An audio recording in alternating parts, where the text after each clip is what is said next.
Okay, pakinggan natin itong interview ni Madam Hani Lacuna dito sa Mayor ng Maynila at sa interview ni Karen Davila na tila gusto niya sanang idiin si Yorme Isko Moreno na siyang nagbigay ng alam mo yun, ng lugar para siya ay maging mayor. Ngayon ay tila puro bitterness, tila puro banat ang ginagawa niya kay Yorme. Okay, pakinggan po natin ha. Kayo na humusga. Ito po ay audio laang at picture naman po ni Madam Mayor Hani Lacuna. Pasok. All right, joining us now on Hot Copy, we have with us Manila Mayor Hani Lacuna. Mayor Lacuna, good morning to you. Good morning, Karen. Hi. Ba't naman ganyan ang pinili mong picture? Wala, yan lang na screenshot ko. Kasi ganyan, pagka ang tao, daldal ng daldal, nahuhuli sa sariling uso. Gago! Ito, pakingge, ha? All right, first, I want to wish you a good morning. And we were talking off air that you are recovering from an illness, right? Yeah, coughing for about a week. Yan, kawawa naman siya, maawa naman kayo. Galing nga siya sa sakit, kayo naman. Sige na nga, nakakaawa na. Now, but this is the last day of my antibiotics, so I'm okay. Okay, well, thank you so much for taking our invitation on Head Start. So the race in Manila. Well, a lot's been said about this, but let me ask on Head Start again. What's it like now that you are running against former Manila Mayor Isko Moreno? You were close like siblings. He calls you ate. In a press conference, you said you felt betrayed. Yes. Nakakalungkot, Karen. Sa totoo lang. Bakit? I feel betrayed because Ito na yung walang katapusan bitterness. Walang katapusan betrayed. Ako, madam, Ito, suwestiyon ko lang naman. If I were your political advisor, tama na dyan sa salitang betrayed. Hindi nakakatulong sa'yo yung salitang betrayed. Para kang babaeng hindi makamove on. Walang biro, hindi ho maganda kasi, yung salitang betrayed, okay sana pakinggan, tama na isang beses. Kung lahat na lang ng interview mo umiikot dyan sa salitang betrayed, para kang isang babaeng hindi mapakali at iniwan ng isang jowa. Madam, okay lang yan sa mga babae, yung mga babaeng mahilig sa drama. Okay lang yan. Kaya lang, madam, political na usapan ito, ikaw ay isang leader. Leader ka, masasabi nating pinuno ka ng isang lungsod. Hindi mo dapat pinag-uukulan ng pansin ng mga negatibo, ngunit bilang isang leader dapat, hindi, wala yan sa akin. Kung betrayed, importante, gawin ko trabaho ko, maayos ang trabaho ko, naninilbihan ako, lalaban ako dito. Hindi yung, kawawa naman ako, betrayed ako forever in my life. Stop! Hindi, di ba hindi, ito lang ito yung advice ko lamang. Kung gusto nyo isang unsolicited advice, tigil na yung betray na yan. Hindi yung nakakatulong sa inyo yan, madam. Sa totoo lang. So many instances na he has already said na hindi maglalaban ang mga magkakapatid. Hindi sinabi niya yon even during the wake of my father. In a lot of instances, even in party gatherings in front of barangay officials, it's all in social media. So I feel betrayed kasi bigla siyang tumakbo. And one more thing, when he left office, when he did not win the presidency, in fact, talked to us, Vice Mayor Yul and myself, na sinabi niya, pinagbili niya na, Yul, sabi niya ganon, patapusin mo si ate ha, sabi niya ganon, tapos ikaw naman. And then he said, ako, sa gedli-gedli na lang. Magtuturo ako siguro, retired na ako. And then he asked me if I could. Sabi daw ni Yorme, sa gedli-gedli na lang ako. Retire na lang ako siguro. Madam, you're not paying attention to the words. Siguro. Ulitin natin nanggaling na po yan sa bibig ninyo, madam. Ang sinabi sa inyo ni Yorme, dito lang ako sa gedli-gedli. Retire na lang ako sa inyo. Siguro. Ayan. Galing po sa kanya na. Sabi niya gano'n. Tapos, ikaw naman. And then, he said, ako, sa gedli-gedli na lang. Magtuturo ako siguro. Retired na ako. Tuturo na lang siya siguro. Retired na siya. Ibig sabihin, somehow there is a chance of going back. Just don't mess up. Parang ganun Parang ganun ang dating ni Yorme. Just don't mess up. Siguro, turo na lang ako. Kaya lang, madam, you messed up.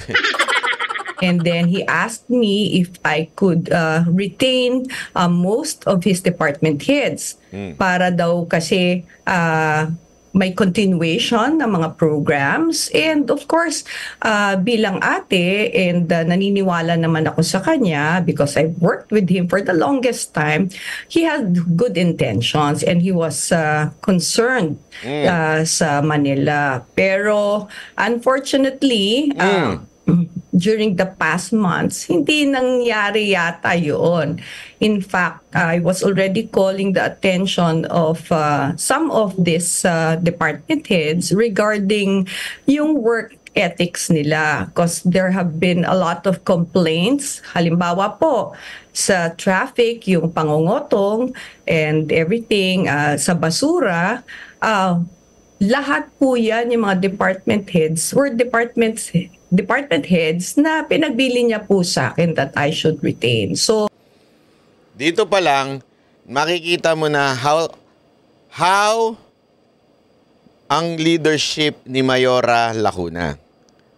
Alam mo, dito madam, pasensya na po madam Mayor Lacuna. Dito, nilaglag niyo yung sarili niyo. Unang pinapanood ko to sabi ko nga talagang pakikinggan ko ito. At didinggin ko at susubukan kong intindihin ng buong puso ko, kaisipan, itong sinasabi mo, madam. Okay, intindihin ko talaga. Kaya lang, nung nakita ko kaagad yun, unang-una pa lang, ito senaryo sabi ni Yorme, yung mga department na baka naman pwedeng i-retain mo para continuity. Ang concern ni Yorme, continuity. Tapos, nung nabulilyaso, kuno, according to you, halimbawa, yung basura, halimbawa, yung kotongan sa traffic, alam mo, ma'am, anong ginawa mo? Instead na inako mo yung responsibilidad, isinisi mo doon sa mga tauhan mo. Isinisi mo kay Yorme dahil nilagay niya yung mga tauhan na yan. Ito na lang, madam Bakit nung panahon ni Yorme maayos yung mga tauhan na yan? Diyan pa lang nilaglag mo na sarili mo. Why? It's because it's the same people performing different ways. Anong ibig ko sabihin, madam? Parehong tao, magkaibang performance. Parehong tao, Parehong tao yun. Bakit magkaibang performance? Nung panahon ni Isko maayos, nung panahon mo sablay. Now, you would put the blame to Yorme. Can you see the logic, mga kababayan? Can you see the logic? Tao mo na ngayon yan. Nung panahon ni Yorme, maayos yan. Same tao, hindi naman napalitan. Mas pwede pa nga mangyari sana kung napalitan. Ay, mali ako. Nang pagpalit ng tao, palitan natin yan. Hindi. Ano ginawa mo? Sinisi mo pa rin si Yorme. Si Yorme si Isko Moreno, ang kanyang intensyon, continuity. Nung napunta na sa'yo yung leadership, hindi mo na nakontrol. Tapos ang may problema si Isko. Hindi, ako nagtatanong lang, madam. Nakikita nyo mga kababayan yung problema? Nung hindi niya nakontrol yung mga tao, si Isko na sinisi niya. Malaking problema natin yan. Madam, kasi ang tao, eto ha, para lamang sa kaalaman mo, madam ha, ang tao talaga, they're prone na gumanyan, tumagilid, minsan gumanon. Alam mo yon, ganyan eh. Ang leader, pag matino, nakokontrol yan. Halimbawa, yung PNP. Ang nababago lang naman dyan yung PNP chief eh. Pero yung mga nasa baba, pare-pareho na lang naman, nag-iikot-ikutan lang naman yan. Pero bakit mas matino ang pulis noon kaysa sa ngayon? It's because yung kanilang commander, which is the president. Bakit mas matino noon? Ngayon hindi kontrolado kung ano-ano ginagawa. Tapos sabihin nyo, isisisi nyo, kasi kasalanan ni Duterte, mga dating opisyal niya. Hindi pwede. Oh. Ikaw na yun eh. Ikaw na namamahala ngayon. Huwag mo na sisihin yung nakaraan. Alam mo yung mga ganyang mahilig manisi? Yan ang tinatawag na dilaw leadership. Totoo. Noong panahon na, naalala nyo yung panahon ng mga Aquino, ang hilig nila manisi nung nakaraang administrasyon, yan ang dilaw kind of leadership. Manisi ng nakaraan. Madam, ikaw na ho ang nakaupo. You are in control of everything. Even if tao pa ni Iskuya mga naiwan, then control it. Anak ng tutsang kalabaw. You cannot control it, then resign. As simple as that. Resign. Bumaba ka na as early as now. Kung hindi mo makontrol yung mga tao mo, tapos isisisi mo kay Yorme.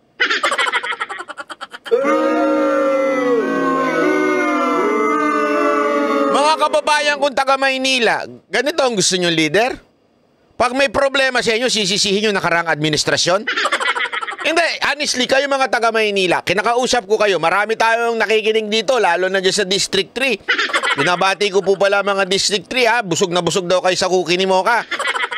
Hindi, totoo ha. Gusto nyo ba ng leader na every time may bulilyaso sa lugar ninyo, ang sinisisi ibang tao? Hindi ba? Gusto nyo ng ganong klaseng leader? O iboto nyo ulito. Para sisihin yung nakaraan. Doon po talaga, feeling ko na betray po ako. Betray na naman! Akala ko, it is out of concern. Palpak ang tao mo, betray pa rin? Sorry alam mo dito talaga pumutok ang butchi ko eh. Ang sinasabi niya dito, pumalpak yung sa basura, pumalpak yung sa mga kotongero. Ano sinabi niya? Anong bukang bibig niya? Betray ako eh. Madam, are you listening to yourself? Hindi, honestly, are you listening to yourself? Betray ka pa rin? Yung pa rin ang bukang bibig mo, kasi binetray ako, kaya hindi ko mahawakan na maayos to. Kaya tuloy-tuloy ang kotongan, kaya yung basura nagkakalat pa rin sa Maynila kasi binitray ako ni Yorme. Anak ka ng wewe, oo. Mga taga Maynila, ganito gusto nyong mayor? Bahala kayo sa buhay nyo. Hindi. Akala ko, totoo yung mga binibitawan niyang salita, yun pala hindi. So what do you mean? Are you saying that former Manila Mayor Isko Moreno asked you to retain his department heads for them, kumbaga ipagpatuloy nila, halimbawa ang pangungutong, etc. And are you... Yan tuloy. Yan ang intindi ni Karen Davila. Ang hina rin talaga ng utak ni Sorry. Hindi. Kasi... ganun ng datingan eh. Hindi ko naman sinasabing mahina talaga utak ni Karen Davila, pero ganun ang datingan kasi. Ibig mo ba sabihin yung mga nangyayaring kapalpakan ngayon? Dahil kagustuhan ni Yorme yun? Nakikinabang pa rin si Yorme? Kasi turo ka ng turo sa nakaraan eh. Kaya tuloy ganun ang nakuhang ideya ni Karen Davila. That they give him a cut or they give him binibigay sa kanya ang kita? Hindi po, ma'am. Ang sinasabi ko po is, sabi niya sa akin, para ho daw maayos pa rin kasi nakaplastado na po lahat, maayos naman daw po ang pamamalakad niya, ay i-retain ko po itong mga taong ito. Kaya lang po, over the months, napansin ko po na napapadalas po ata yung mga complaint regarding po sa pangungutong, halimbawa po sa traffic, yung mga enforcer po, na ako yung nasisisi. And there were a lot of instances na tinawag ko po yung attention ng head nila and he kept on explaining na tinatanggal daw nila, one strike policy. At saka napansin ko po, every time na meron po kaming department head meeting po every first Mondays of every month, ang pumapasok po sa city na funds coming from their department ay hindi po sapat. The last... Ay, nako! Mayora, bumaba ka na lang sa pwesto mo. Pambira ka. Para kang hindi leader. Ito mo, kita na nito ha. Nilalaglag niya talaga yung sarili niya sa pagbuka ng bibig niya eh. Bakit kuka nyo? Mantakin mo. Mantakin nyo mga kababayan ha. Sinasabi niya, napapansin niya may problema sa pagbibigay ng, yan naman yung pagbibigay o report ng kita. Kung ano mang kita yung kita ng sa parking o kita whatsoever. Okay? Sinasabi niya kulang. Sinasabi niya hindi sapat. Sinasabi niya may problema. Ang intensyon niya, isisi sa mga tauhan ni Yorme kasi pinakiusap ni Yorme yung mga tauhan. Dito makikita mo talaga na si Mayora napakamahinang nilalang. Hindi ka talaga, madam, karapat dapat maging mayor. Mantakin mo yung problema na nangyayari sa panahon mo, hinanapan mo pa ng sisi doon sa nakaraang administrasyon. Tauhan mo na ngayon yan. Ikaw na leader yan. Ikaw na boss niyan. O, di sibakin mo. Sabi mo may problema. Di sibakin mo. Mantakin mo yung mga tarantadong nasa sa City Hall. Sinasabi mo ngayon, nananatili kasi sila dyan dahil kasalanan ni Yorme. Wala ka bang bayag na sibakin yung mga walang kwentang mga empleyado ng City Hall? Yun ang tanong eh. Wala ho kayong bayag para sibakin yung mga tauhan ninyo? Madam, kasama ho yan sa description ninyo bilang mayor ng Maynila. Sibakin yung mga hindi nagpe-perform ng maayos. Huwag niyong isisi kay Yorme. Kung ako yan, halimbawa lang ha, o may binilin sa akin na tauhan, ito Banat Bay, gawin mo lang tong tao mo kasi para tuloy-tuloy yung programa ko. Kung nakita ko yung tao na yon, hindi nagpe-perform na maayos, may katiwalian, wawarning ako kagad yun. Isa pa ha. Makarinig pa ako ng report, wala akong pakialam kahit kaibigan kayo nung kaibigan ko. Ayusin nyo o tanggal kayo dito, kasuhan ko pa kayo. Ganon, ang leader. Hindi, ano ginawa mo? Umiyak ka sa media at sinabi mo,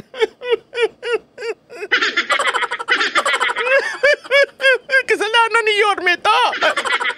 Kasalanan ni Yorme to. Yorme, ba't mo kasi iniwan sa akin? Gago! Nakikita nyo ba taong bayan kung anong klaseng mayor meron na Maynila ngayon? No wonder 3 years bagsak ang Maynila. Kung ganito ang leader ng Maynila, hindi na nakakapagtaka. Bakit bumagsak ang Maynila?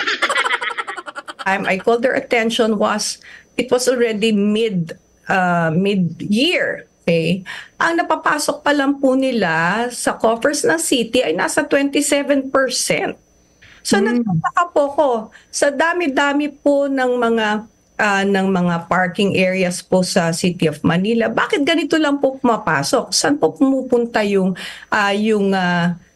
pera na dapat po nakokolekta for the city? So saan po Anong natuklasan po ninyo? Unang-una, mga tao to ni Isko. Number two, what did you do? Did you fire them?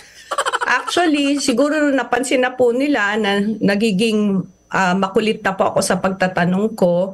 The head of MTPB resigned without Mantakin mo ganito, ha? Anong nangyayari? Halimbawa, ganito nangyari sa city. Bakit maraming nagrereklamo? Madam ko siya, alam mo naman mga empleyado, ang daming dahilan, di ba? Meron na naman nakarating sa yung balita. Lapitan mo na naman yung head ng traffic. Anong nangyayari? Bakit ganitong reklamo? So, ganun lang ang ginawa mo? Hindi mo man lang sinabihan kagad nung una? Hindi kasi alam nyo, eto pasensya na ho kayo eh. Ako, may negosyo rin ako. Marami rin po akong tauhan.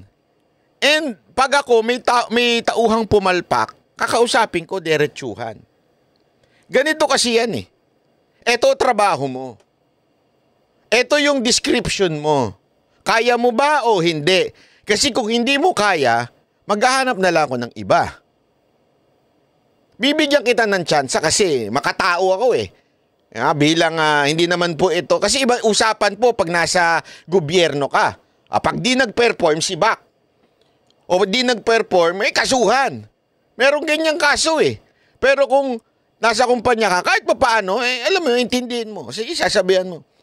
Eto trabaho mo. Eto reklamo sa'yo ng mga tauhan. Hindi mo ginagawa ito. Bakit? Kaya mo ba? Bibigyan kitang last chance. Pag hindi mo naayos, magganap ka na ng ibang trabaho. Ganun ka simple. Hindi yung... Alam mo, sa totoo lang, kaya ka hindi ka nagtatrabaho ng ganyan. Kasalanan ng asawa mo yan. Binubungangaan ka eh. Kaya hindi ka nakapagtrabaho na maayos. Kasalanan ng jowa mo yan eh. Hindi ganun. Hindi ako maghahanap ng kung ano sisi. Diretsuhan, sasabihin ko, ito problema mo. Hindi, ito. City Hall ito. Lunsod ng Maynila. May problema. Ano ginawa mo? Tinanong mo lang. Sinabihan mo lang, nagreklamo. Hanggang alam mo, nagsawa na sa'yo, umalis na. Tapos gayon, bukang bibig mo, kasalanan ni Yorme. Anong klaseng leader ho kayo, madam? Okay. Opo. So, number 3, are you insinuating or do you have personal knowledge that in any way this kind of corruption was going on during Isko's time as mayor? Hindi ko masasabi yan, Miss Karen. You should remember po, during the time of Mayor Isko, pandemic po yan eh. So, ma'am, hindi naman all throughout pandemic nung panahon ni Yorme. Hindi naman po all throughout yun. Alam mo yun, hindi ho dahilan yun para sabihin mo na hindi ako sigurado eh. Hindi ako sigurado. Tandaan nyo, nung first part ni Yorme, di ba? Nilinis niya kagad ang Divisoria. Napasunod niya yung mga tulongges. Kaya nga may naimbentong salitang tulongges eh. Bakit to, Kanyo? Bakit to? Bakit, madam? Kasi nag-iikot si Yorme noon. Siya mismo yung nasa ground. Pag may tulongges, sinisita niya, inaaway niya, di ba? Pinatitikita niya. Madam, pumunta siya doon mismo sa mga lugar na talagang mahirap ayusin. Matitigas ang ulo ng mga tao, mga vendor na antitigas ng ulo. Pero ano ginawa niya? Pumunta siya sa ground, kinausap niya. Hello? Hello? Ilang dekada po ng mga mayor, presidente pa, hindi nagawa yun. Na maayos ang Divisoria, Binondo, hindi nalinis, hindi naayos. Nung panahon ni Yorme, naayos, nalinis yun. Tapos saka lang, nagkaroon ng lockdown ng pandemya. Ano ginawa niya? Tuloy-tuloy pa. Di pa nga siya umuwi eh. Nandun lang siya sa opisina to make sure everything is okay. Tapos ngayon, madam, yun pa ang dahilan nyo? Hindi ko kasi alam niya kasi pandemya yan eh. tahimik pong lahat, wala naman pong tao sa mga kalye natin. So, yun na nga po ang nakakalungkot kasi they keep on comparing yun pong time ni Mayor Isko sa time ko when everybody else is already doing their usual thing. Nasa labas na po lahat ng tao. So, yung pre-pandemic na... Grabe, no? Yung kapalpakan, yung gulo ngayon sa Maynila, instead na inako niya, instead na sinasabi niya, hindi, maayos, ginawan ko ng paraan, hindi. Ano sinasabi niya? Ba't niyo ako sinisisi? Nung panahon ni Isko, may pandemya kaya tahimik ang Maynila. Ngayon, magulo kasi marami na, nasa labas na, balik na tayo sa normal. Tapos magagalit ka kung ikukumpara ka kay Yorme. Tingnan niyo, madam, yung sagot ninyo. Hindi sorry po madam yung sagot ninyo, kitang-kita Grabe, kawawa ang Maynila talaga nung sa panahon ninyo. Kitang-kita dun sa sagot ninyo, madam, na wala kayong leadership. Bakit kanyo? Instead na tayuan, hindi. Ayos ko to, inaayos ko to araw-araw. Hindi, Bakit yun naman kasi kinukumpara kay Yorme? Wala kasi yung kay Yorme, wala tao sa labas. Sa akin marami ng tao, kaya ang gulo-gulo na, ang kalat-kalat na. Bakit? Ang dami ng tao Kasalanan pa pala ng tao? Kasalanan pa ng mga taga-Maynila kung bakit ang gulo ng Maynila? Hindi, sorry Kita nyo yung dahilan. Huwag nyo namang i-compare. Sabi nga niya, huwag nyo i-compare. Kay Yorme, nakatago ang mga tao kasi pandemya. Ngayon, nakalabas na lahat ng tao, kaya ang gulo-gulo. Diba? Ang bihirang buhay, Instead na inako yung responsibilidad, Hindi, kasalanan ng tao ito. Mga taga-Maynila, kasalanan nyo pala lahat Mga tulunggis pala lahat kayo Kaya daw kumalat dyan, dahil sa kasalanan. Hindi, aminin natin.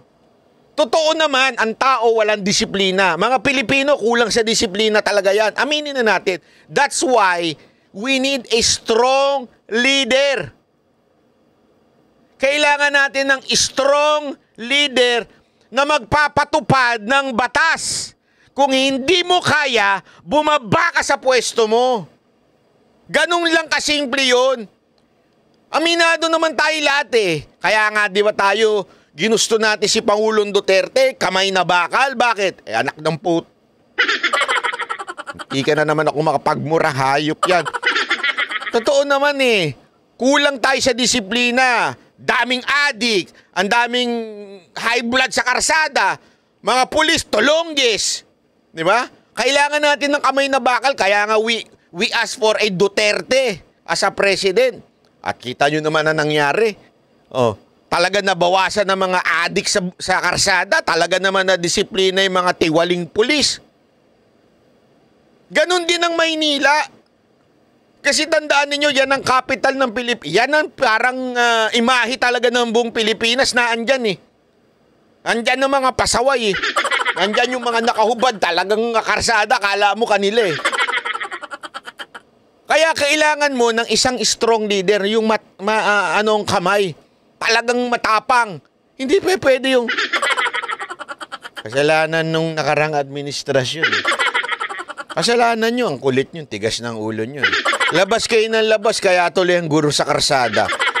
Kaya tuloy ang kalat sa daming basura kasi... Ito ang taong sinisi na ang lahat except yung sarili. May kilala kayong ganyan? Oo, yung jowa nyo dati, mga ex nyo. Kaya nyo nga iniiwan Tama, mali. Nakakabuisit yung ganyang ex. Yung lahat na lang, siya ang tama, ikaw lahat ang mali. Di ba? Maraming ganyan. Yan ang mga masarap iwan. Lahat na lang sila tama. Tapos lahat na lang, basta may kasalanan, hindi siya magtuturo kung sino-sino. Kahit nga yung pusa, nasisi na Kahit yung aso, nasisi na Di ba? Na situation natin, bumabalik na po ngayon during my time. Nung time naman po nung former mayor, lahat po tahimik, walang lumalabas. Wala akong tao sa labas, walang traffic, wala kahit ano. Akala niya pogi points yun sa kanya. Anak ng... So ngayon, kaya daw magulo kasi noon panahon ni Yorme, tahimik, wala lumalabas. Ngayon, magulo kasi lumalabas na. Ano silbi mo? Anak ng tutsan. Ikaw talaga. Ikaw talaga? Anong silbi mo, madam? Anong silbi mo? But then I wanted to ask you this, right? So I'll ask you the personal relationship questions later. Okta Research did a survey from July 8 to July 10. Well, this is a 2-day survey roughly, but it says here that if the elections were held that day, Isko Moreno leads by 78 points. That is a massive lead over yourself in the race for Manila mayor. So if the elections were held, he would be a landslide win and you would only get 8%. Ikaw naman, Karen, pinagdiinan mo pa talaga. Paulit-ulit pa 70-80%. Ikaw, ganito lang. Kung ngayon nang ginawa election, landslide to. Ikaw talaga. Ikaw talaga, Karen. So first, what is your reaction with this survey? Well, I'm not surprised, Karen. Isko is already a national figure. He has run for a national position for already 2 times. First, as a senatorial seat, and then most recently sa presidency. So hindi ho katakataka na kung popularity ang pag-uusapan natin, ay talaga hong angat si former mayor sa akin. But it doesn't mean na wala ho silang tiwala sa administration ko. In fact, mataas po ang rating ko sa good governance. It is very unfortunate, Karen, that meron kaming kakulangan sa social media na alam naman po natin ngayon na platform. Hindi namin na-advertise ng talagang sagaran yung mga ginagawa po namin para sa city. Doon po talaga lacking po kami.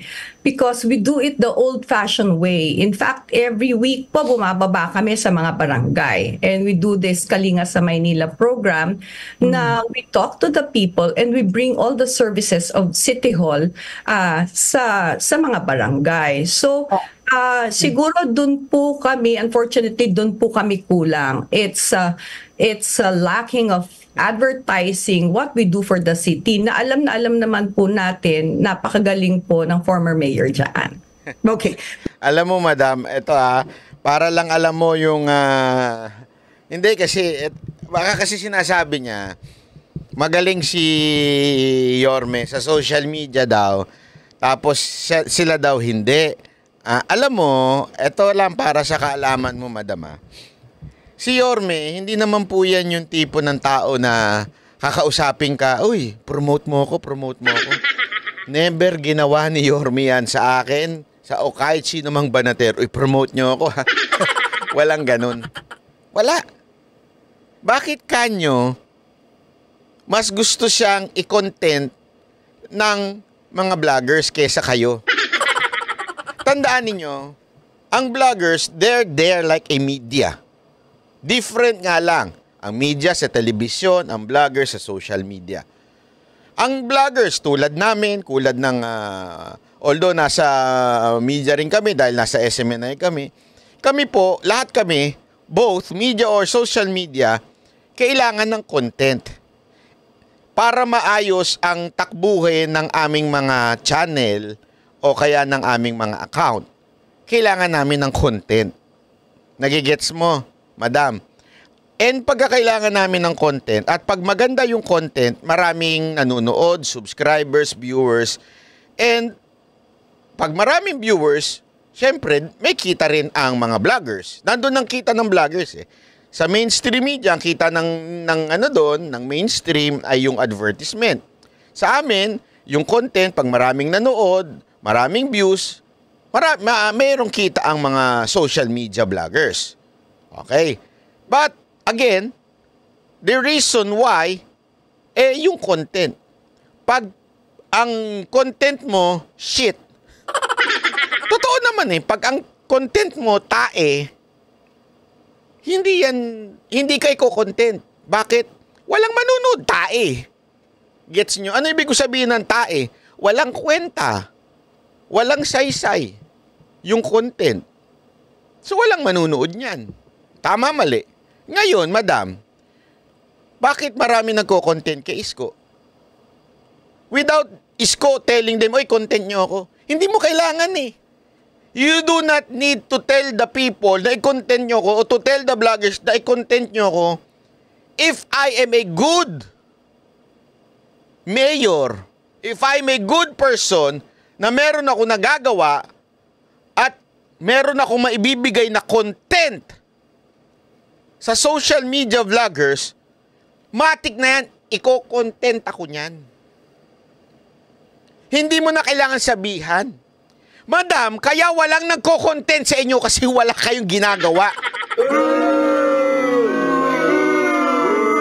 Or kung may ginagawa man kayo, content. Yun ang totoo. Huwag na tayo maglokohan. Kasi kung may maganda kayong ginagawa at pag kinontent kayo ng vloggers at maganda yun, siguradong manunood ng tao. Pag manunood ng tao, may kita yung vlogger na yun. So, iko-content kayo na iko-content tong vlogger without them telling you na i-content nyo sila. Ang tawag dyan, pag may magnet kayo, may media magnet kayo. Si Pangulong Duterte, noong panahon ng 2015 and 2016, wala naman pong i-content nyo ko. Hindi pa nga uso yun eh. Nagkagulatan na lang na antindi pala ng social media nun.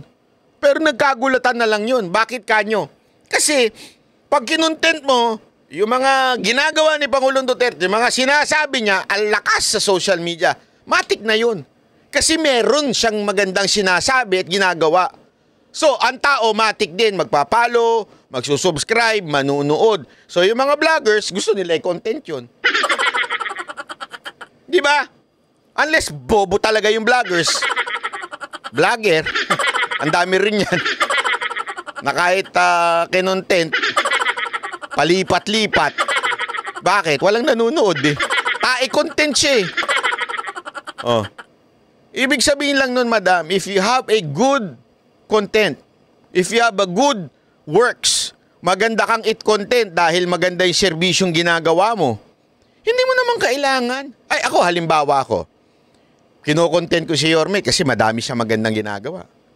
Oh, hindi naman niya inutos sa akin to. I-content mo nga si Mayor Hanila Kun. Walang ganun. Kaya lang, pag pinanonood ko, nakikita ko eh. Tapos, nung pinanood ko yung isang video ng isang, ewan ko, vlogger na kinontent si Yorme, maganda yung sinabi ni Yorme, kukunin ko, ipe-play ko mamaya dyan. Kasi maganda yung sinabi niya, maayos yung sinabi niya. Ganun din, minsan, nanonood din ako sa ibang mayor. Halimbawa, kay Vico Soto, may nakita ko, may sinabi siya maganda, may ginagawa siyang maganda. Hindi naman ko kailangan. Kontakin pa ako ni Vico Soto. Banat bye! I-content mo nga ako.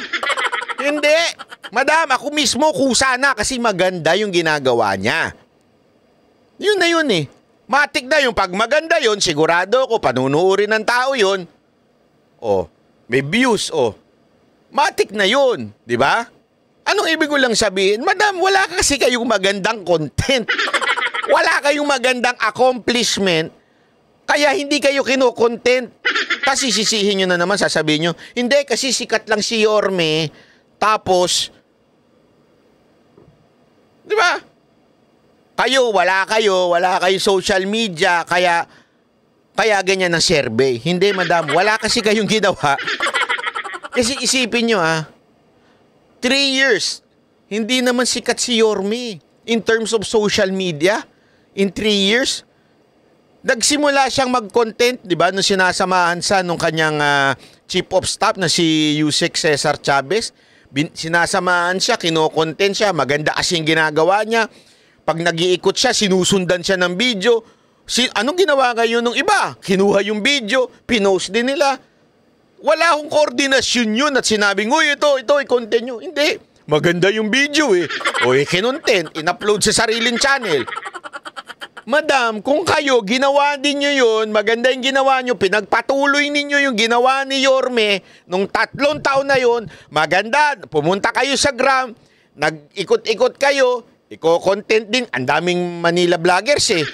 Iko-content din kayo. Walang kwenta eh.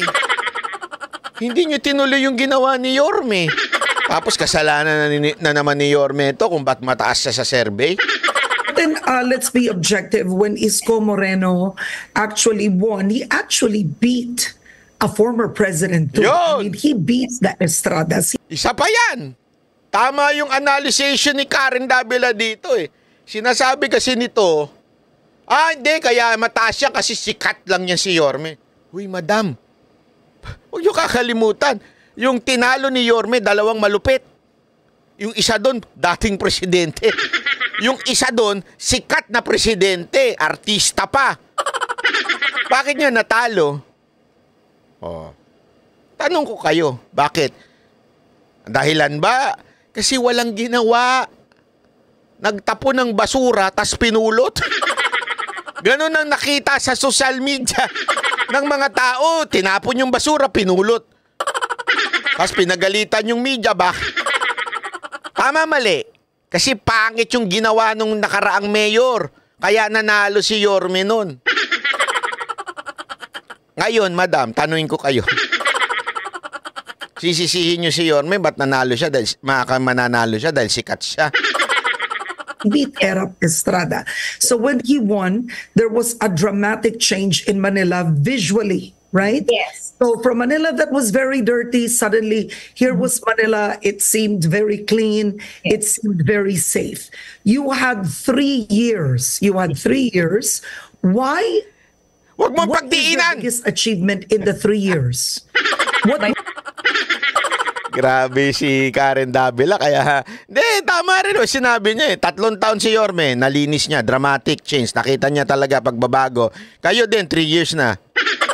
Anong nagawa niyo? What's the problem? What did Isko do something? You talked about it one time. He left you with a lot of loans. You said that. Correct. What was difficult on your end?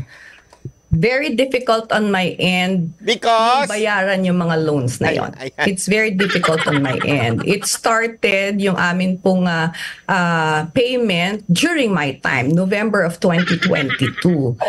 Napakalaki po talaga ng loan namin. But did he inherit those loans from Estrada? No. These are loans. Ma'am, kung nagre-reklamo ka dun sa utang, nahirapan ka magbayad, bumaba ka na sa pwesto mo. Si Yorme na lang, gawing mong mayor, tapos siya na magbayad ng utang. Sige na, do yourself a favor. Please, do yourself a favor. Baba na kayo sa pwesto ngayon pa lang. Tapos, ibalik nyo na si Yorme, siya na bahala magbayad sa utang. Nagre-reklamo na naman kayo eh. During his time, 15 billion napunta po from Development Bank of Ayan Ito, kita nyo dito, laglag na naman siya dito. Nangutang daw ng 15 billion. O sige, para sa the Philippines, napunta po sa a lot of infrastructure, 7 housing projects, and then 1 to 4 schools, if I'm not mistaken, Manila Zoo and Hospital ng Maynila. And then another 2.8 million para po sa mga instruments.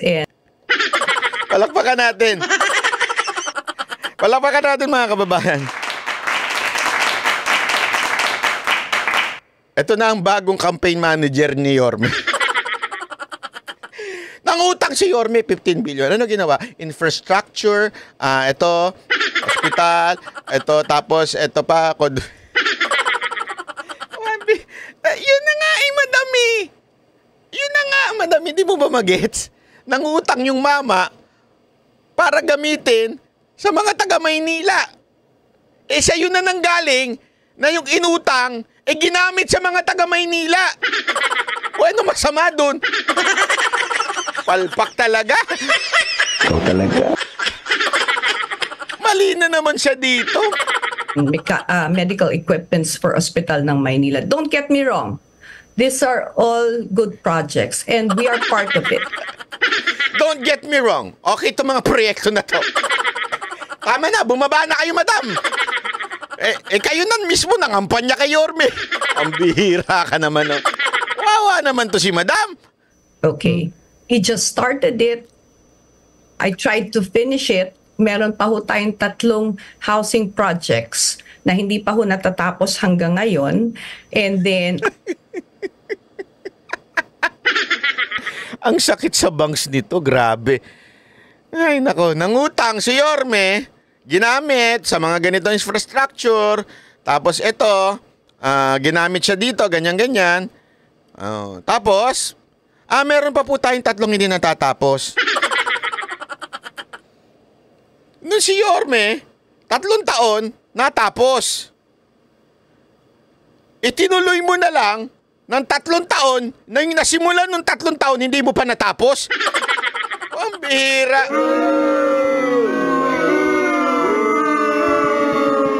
Laglag, alam mo, sabi ko nung pinanood ko to, gusto ko talagang bigyan ng reaction to. Nilaglag yung sarili. Nilaglag niya yung sarili niya. Inamin niya na nangutang si Yorme, 15 billion, ginamit sa infrastructure, may mga nagawa, may mga natapos, may mga naayos.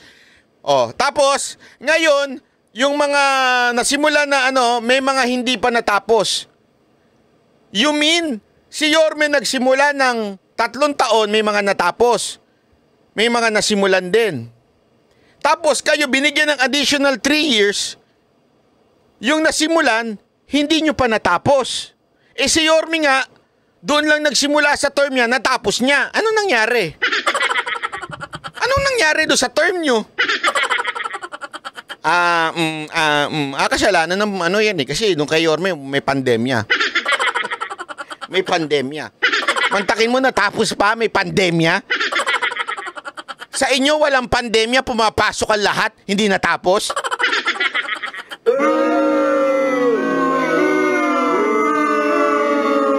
No wonder, 80% si Yorme. Kung ganito naman ang kalaban niya. A lot of repairs being done because of these previous projects. But then, sa sobrang dami po niya, nabulunan na po ang city. And there is no... Kasalanan na naman ni Yorme sa sobrang dami ng proyekto ni Yorme. Nabulunan na yung city.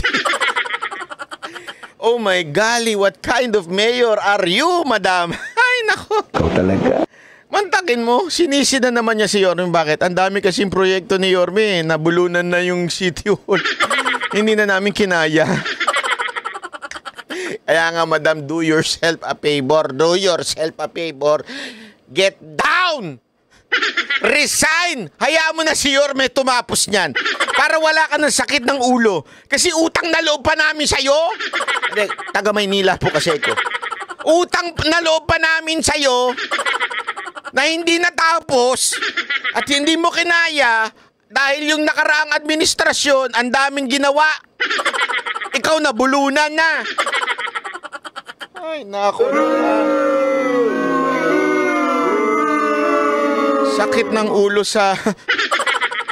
Woo! Actual proof of concept. Hanggang ngayon po, ako yung nagbabayad nung loan because of this infrastructure projects. So is the city earning enough? Has the income of the city increased coming from these modernization projects? These modernization projects po, walang return of investment. Okay, yung mga housing and everything, wala pa po kaming ROI dyan. Dito kasi nagkakamali eh. Alam ko ito eh. Bakit? Ito yung dating ipinaliwanag ni Yorme na hindi magets nung ibang mga sitting mayor. Sorry to say ang gobyerno hindi na andyan para magkaroon ng ROI. Anak kayo ng wedding, hindi negosyante ang gobyerno. The government is there to serve the people. Hindi magkaroon ng ROI o yung return of investment. Actually, sorry Mama Karen Davila, medyo mali ang tanong eh. Bakit tayo nag-i-expect ng return of investment? Hindi ho ito negosyo Magtatayo kami ng infrastructure para magkaroon kami ng return of investment? No! Or if your meaning yung magkaroon ng businesses, that will take time. Decades yan. Para malaman mo na umasenso yung lungsod, dumami ng negosyo. Ganun. Decades yan. Pero yung sinasabi nyo, return of investment no Manila Zoo. Manila Zoo kasi isa sa binabanggit dito, hindi ho yan ang goal ni Yorme kaya siya nagtayo, kaya niya nilinis ang Manila Zoo. It is not, yung mga condominium, binondominium, hindi ang dahilan para kumita ang gobyerno. Tinayo yun for the people. The government is for the people, hindi for the business. Kaya nga, di ba sabi nga, di ba negosyo o bayan? Kasi nga po, napakadami po nila. And yung halimbawa po, magbibigay ako ng example. Yung housing project po, Condominium 1, Condominium 2, Binondominium, Baseco community. It was not explained properly doon po sa mga tumira doon on the payment scheme. Okay. So ngayon pong naniningil kami, hirap na hirap po kaming maningil sa kanila. So there is no return of investment. Oh my gali. Madam, you are beside Mayor Yorme Isko Moreno. Nung he was explaining what's the purpose of the rental in the condominium, binondominium, or the other condominium. Ako, natandaan ko. Yung mga nanonood dito, sigurado kung natandaan nila what is that bayad for. Ilagay nyo dyan. Sige, bibigyan ko kayo ng time. Bago nyo ituloy, i-play itong video. Sigurado ako sa inyo, maraming sa inyo natatandaan kung bakit. Tinanong ko yan kay Yorme noon Yorme, bakit may condominium? Tapos, kailangan ninyong pabayaran dun sa mga tumitira. Bakit may rental? Pinaliwanag ni Yorme yan. Sagot sa akin ni Yorme, hindi yan rental. At hindi yun malaki. I think it was 2,000 a month. Isang na. Bakit? Kasi para meron silang sense of responsibility. Tapos yung pera na yun ang gagamitin to renovate, yun ang gagamitin kung may magkaroon ng sira para doon sa mga susunod na magre-rent or di kaya gagawan pa ng mga bagong condominium. Hindi po kasi, ang pangit po kasi nung idea, mamigay lang tayo ng bahay. Mamigay lang tayo dyan. Walang sense of responsibility doon sa mga, kasi alam nyo kung kanino pinattern yan ni Yorme? Sa Singapore. Pinattern niya yan dyan. Kailangan, yung mismong mga tumira, binigyan kayo na maganda. Nakita nyo naman, ang ganda ng mga condominium. Ang babayad mo lang, I think 2,000 or mababaho. Hindi ho rental hindi rental yan. Yan yung para magkaroon ka lang ng, para association, ika nga. Sense of, ako nakatira dito. Responsibilidad ko to. Para pagka may problema dito, hindi ko ito pwedeng ibenta. Ito'y bigay ng gobyerno sa akin. Pag ibinenta ko ito, yung pera na hinulog ko dito, mawawala. Yun yung sense of responsibility. In-explain ni Yorme yan noon, madam. Tapos ngayon, magre-reklamo kayo. Ang hirap naman maningil. Ang dami nyo palang reklamo bilang mayor. Ba't di pa kayo bumaba? Bakit di pa kayo mag-resign? Bumaba na lang po kayo. Hindi nyo naman pala kaya Reklamo kayo ng reklamo. Okay. Of course, sa ospital ng Maynila, hindi naman ho kami naniningil. So, wala din pong return of investment doon. But we have to maintain everything. So, dun po mabigat sa akin. So, what we do now, since Laglag talaga ito. Kawawa naman kayo tayo mga taga Maynila.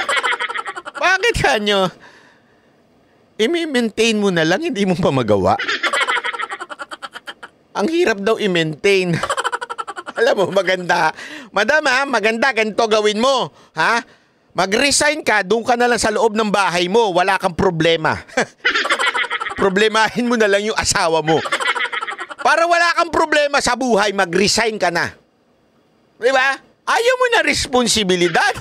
Nagre-reklamo kapag may ganitong mantakin mo, inayos ni Yorme yan yung ospital na may, di ba? Diyan ko nga unang nakilala si Yorme.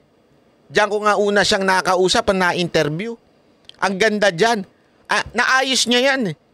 Hindi ko siya nagre-reklamo. Visionary kasi si Yorme. Ito gusto ko mangyari. Gusto ko maramdaman ng mga may hirap dito. Hindi porket public hospital, public yung pangit, pipiktsugin. Hindi, kailangan maramdaman nila yung kalinga ng isang private hospital.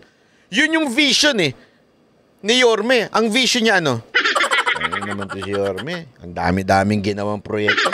Ang hirap naman ito i-maintain. Hayop na buhay ito.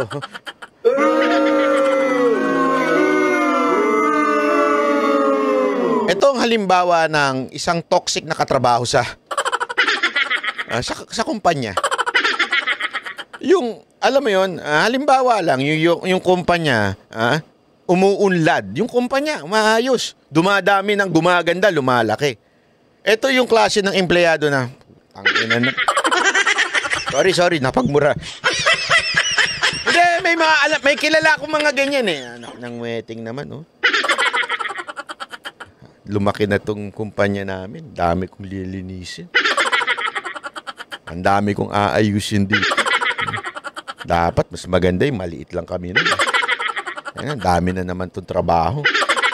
Sigurado ito, daming trabaho nito. Kesa na ang nakikita, isipin nyo kesa na yung nakikita ng empleyado, wow, gumanda yung kumpanya namin, lumaki, umunlad yung kumpanya, magiging mas lalong strong yung aming company, mas lalong malayong magsara ito dahil malulugi kasi gumanda na ito, umasenso yung kumpanya. Hindi. Ano naisip ng empleyado? Pambira, anak mo. Lumaki yung kumpanya, sigurado, dami ko na naman trabaho nito. Hindi ako makakababae nito. Hindi ako makakainom nito paano na yung panahon na pagsusugal ko? Ganun. Hindi, naiintindihan nyo? Pasensya ka na, madam, Pero ganun yung nararamdaman ko sa iyo. Kesa na, andali, dapat yung leader ko visionary. Yung leader ko optimistic.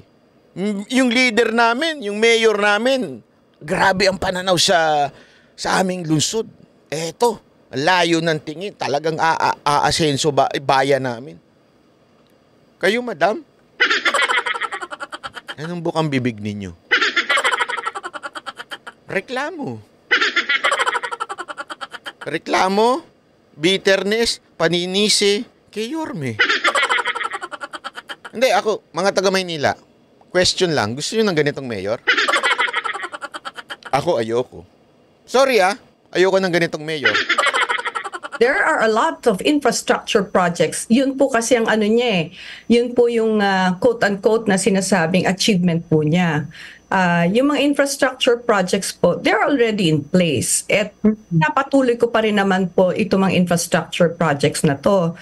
So, nagko-concentrate po ako sa social amelioration projects namin. Yan! Yun po diretso sa tao kasi yun po yung hinahanap nila sa akin ngayon. Not the social amelioration. Ano na naman yan? Ayuda. Kasi daw, yun ang hinahanap ng mga taga Maynila. Infrastructure projects. Kasi kakaunti lang po talaga ang Nagigets nyo na. This is the kind of leadership meron si Mayor Hani Lacuna. Etong isa, si Isko Moreno, inangat ang buhay, inangat ang dignidad, inayos ang tirahan, inayos ang eskwelahan, inayos ang ospital. Bakit? Para makapagtrabaho ng maayos ang mga taga Maynila. Naalala nyo? Yan ang lagi niya sinasabi noon. Bigyan mo ng dignidad ang mga tao para magtrabaho. Dignidad. Ano ibig sabihin ng dignidad? Uuwi ako sa maayos na bahay. Mag-aaral ang anak ko sa maayos na eskwelahan. Pag na-ospital kami, may ospital kaming maayos. Dignidad ang tawag dyan. And if you have that kind of sa buhay mo, mag-aayos ang pananaw mo, pati trabaho mo, aayos. Hindi ka buringot. Hindi ka galit sa trabaho mo. Si Madam, si Yorme ganun. Si Madam, ayuda. Tanungin ko kayo mga taga Maynila. Anong klase ng leader ang gusto ninyo? Yung leader na binibigyan kayo ng pagkakataon at tinuturuan kayo mangisda ng maayos, o itong nagbibigay lang ng isda? Di ba? May quotation nga yan eh. Ang tao, bigyan mo ng palimos, bukas wala na yan. Pero ang tao, bigyan mo ng trabaho, tuloy-tuloy ang kita niyan. Nakikita nyo? Bakit? Ang mga politikong mahilig sa ayuda, ano gusto niyan? Boto.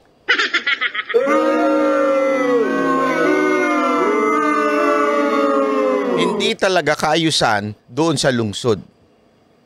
Di ba? Yun ang problema eh. Ang layo ng leadership style ni Yorme Isko Moreno at dito kay Mayor Hani Lacuna. Kayo na lamang po mamili, mga kababayan nating mga taga Maynila. Gusto nyo ba yung palimusan kayo ng palimusan lang? Ito sa infrastructure projects na ito. Okay, so the bigger issue now is in the 3 years that you've been in office, you've talked about going down to the barangays Yes. Para sa proyektong Kalinga, no? Yes. So technically, ayuda po ito. How did you were you able to make the city grow in the 3 years? What would you consider as your biggest achievement for the city of Manila? Ayuda! Ang biggest achievement ko po, Miss Karen, is para na maramdaman po ng tao na nandito po ang government sa kanila. Hindi po kami puro daldal lang. Yun po ang pinaka-greatest achievement ko. Maibaba ko po itong basic services na kailangan nila, diretso po sa kanila. Kasi yun pong hinahanap nila eh. Yun daw ang greatest achievement. Okay? According to her. Ako, napakarami kong viewers from Manila. Mga viewers ko sa Manila. Sige ho. Kayo ang sumagot dyan. I-comment ninyo. Naramdaman niyo ho ba si Mayor Hani Lacuna? Kasi achievement daw niya yun eh. Bumaba talaga daw siya. Achievement daw niya, bumaba daw talaga siya. Sa ground. Pero tayo sa social media, ang nakikita natin na bumaba talaga sa ground noon si Yorme Isko Moreno. Di ba? Kita naman natin yun eh. Pero siya, tinanong siya ni Karen Davila, ano ang iyong greatest achievement sa 3 taon? Bumaba ako. Talagang dun sa tao, yung pangangailangan ng tao. Ayuda. Kaya pala, tuwing namimigay, laging kadikit ito. Di ba? Kay Tambay. Sip-sip ito kay Tambi. Ang style of leadership pala ni Mayor Hani Lacuna, tambaluslos style. In fact, very much appreciated po ito ng mga kababayan natin na binabaan namin ng mga services na ito. Most of the time, they go to City Hall not knowing who to talk to. Hindi nila alam kung saan po silang tanggapan pupunta. So, ang ginawa po namin, binaba na po namin to sa barangay level. At naging partner po namin yung barangay para maparamdam po sa ating mga constituents yung mga ginagawa po ng city. But that's 3 years. I mean, is that that's the only achievement? Grabe naman si Karen Davila. Kasi harap niyo po, anong sasabihin po ninyo sa mga botante ninyo sa pagbabalik ni Isko? When Isko sat as mayor, there was that dramatic visual change. Number one, right? Yes. Number two, he was a pandemic leader, so mahirap rin yun. But then kay Hani Lacuna, tama kayo, bumalik na sa pre-pandemic. Nagbaba kayo ng ayuda. Pero how did you advance the city? At tama po kayo doon. Unang-una, Miss Karen, may mga infrastructure projects din po tayo na ginagawa. Meron po tayong 3 paaralan na pinapatayo po ngayon. Yung sakto lang, tama lang po, 6-story schools po sila. Kasi yun lang naman po ang kailangan ng population ng mga students po dyan eh. Sakto We have lang. a lot of super health centers din po na ginagawa ngayon. Meron po tayong Aurora Health Center, Tayabas Health Center, and all other health centers sa different districts po natin. Gaya nga po ng sabi ko, siguro ang kakulangan po namin, hindi po yan na project. In fact, sinisimula na rin po yung cancer specialty center natin sa Ospital ng Maynila with the help of Congressman Erwin Cheng. So basically, marami rin po tayong infrastructure na ginagawa. Inaayos po namin yung mga infrastructure na hindi po tama ang pagkakagawa.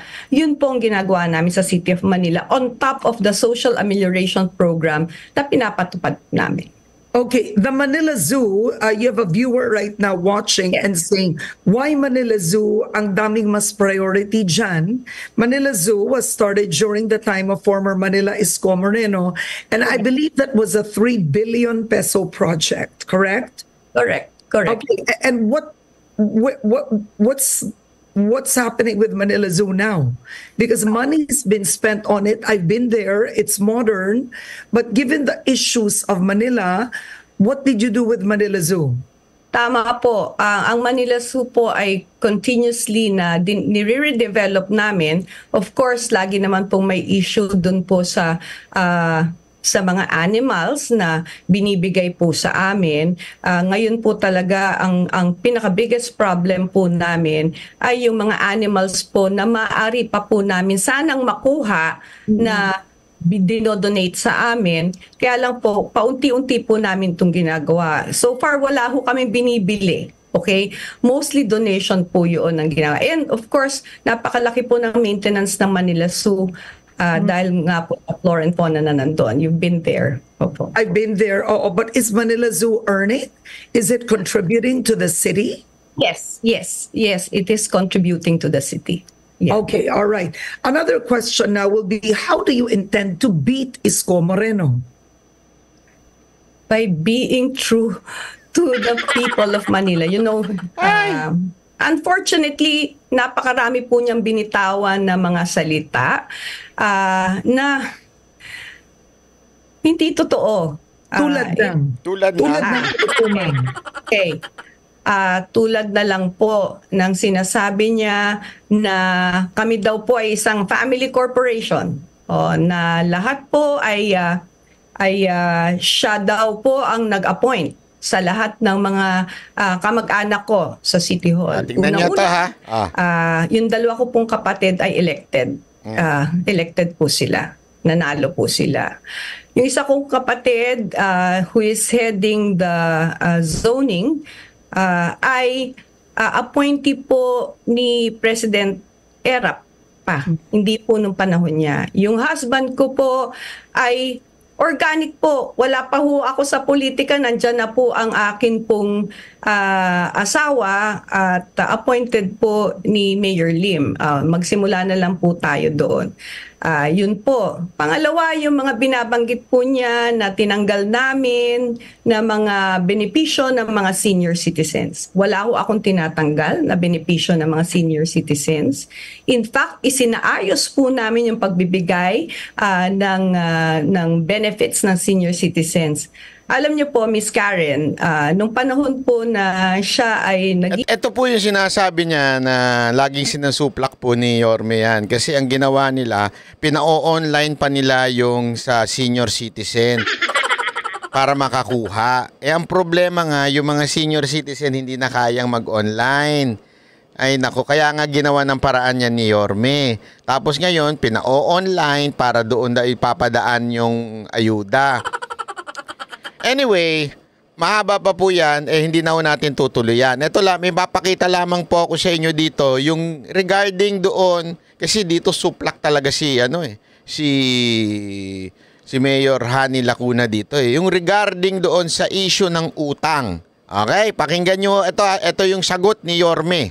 90 days, 3 months, pagsarado ng Maynila, pagsarado ng bansa, pagsarado ng mundo, hindi ako uwi ng bahay ko kahit isang araw. Kaya nga nakikita ninyo, nakashort na ako eh. Oo, kasi natatakot ako baka magutong ang tao. O, saan ako nangutang? Yan ang tanongin natin. Kay Lusutan? Sa Metro ba? Hindi, saan ako nangutang? Sa gobyerno. O, sino may-ari ng land bank? Gobyerno. Sino may-ari ng DBP? Gobyerno. Ito po ang gobyerno. Ipumuestra ko po sa inyo. Ito po ang gobyerno. Dalawang bulsa. National government. Local government. O, inilipat ko lang yung pera dito sa local government. Pero isang gobyerno pa rin.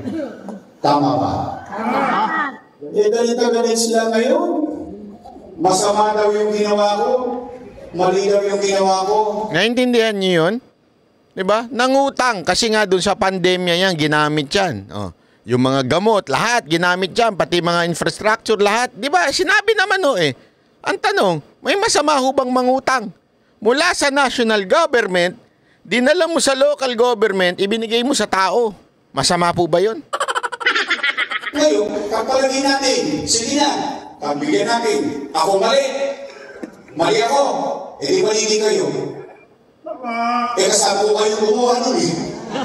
Oh, gets nyo? Sinasabi kasi nila, mali daw si Yorme sa pag-utang. Oh. Ay sabi naman ni Yorme, o di mali din kayo. Bakit? Kasama kayo nun eh. Na magkakasama tayo na sa isang gobyerno nung nangutang tayo o mag-agree kayo eh. Tandaan ninyo, hindi naman makakagalaw si Yorme nang walang agreement sa mga councilor niya. Eh karamihan dyan, nandyan din sa loob ngayon. Tandaan ninyo, lahat ng nanalong councilor, nung niya yung sa, itong nakaupo ngayon, eh yan Team Yorme noon. So magkakasama sila. Di ba? Tama ba? O, sino ang vice mayor nun? Siya! Sino vice mayor? Siya! Ang majority floor leader, Marcos yan. Oh. Ay, bakit sila nagalit ngayon? Mali-mali, eh, ba't yung inaprobahan ng araw? Oh, mali daw, pero ba't inaprubahan? Kasi inaaprubahan yan eh. O, sino yung mga nag-aproba? Yung mga nakaupo ngayon. Pero, sabi nila mali. Eh, gago pala. Sorry ah. Mali, pero inaprubahan nyo. Tandaan ninyo, councilor ang gumagawa niyan. At sino ang pinuno ng councilor? Vice Mayor. Sino Vice Mayor? Si Madam Hani Lacuna. Tapos, mali daw. Eh di mali din kayo. Bakit ang araw nung pa-join-join pa kayo sa pagbigay ng food box? Oh. Kasi sumasali pa daw sila sa pamimigay ng food packs. Enjoy na enjoy, ngayon mali na. Wow! Hangin. Hindi, ako naman yun lang yung akin. Okay yun. Kung yun yung mali, pagpapayaran ko yun sa taong bayan. Pero matapos ang ilo ko kahit sa oras na gabi makapaglalakad ako, basta ang importante, katulad na sinabi ko kanina. Oh, buhay tayo lagi, nakaraos tayo. Buho pa. Kaya dapat pala, kasabihin na lang nila anong ginawa nila sa 3 taon. Yun. Yun na lang. Yun. Mag-report ka sa taong bayan.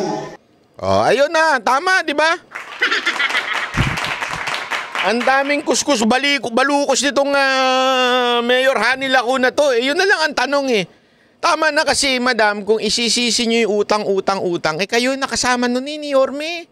Kayong vice mayor nun, kayong pinuno ng councilor nun. Kayo ang isa sa mga nag-aproba nun o kayo ang pinuno ng nag-aproba nun. Tapos mali na ngayon. Kalukuhan. Ang tama yung sabi ni Yorme, ang itanong natin ngayon, anong ginawa ninyo nitong huling 3 taon? Sa pamumuno mo, Madam Hani Lacuna, anong ginawa mo? Sagot. Sagot! Di ba? Itigil na po natin yung pagbibintang sa nakaraan. Sagot. Anong nagawa mo? Di ba? Anong sagot niya? Ayuda. Palakpakan.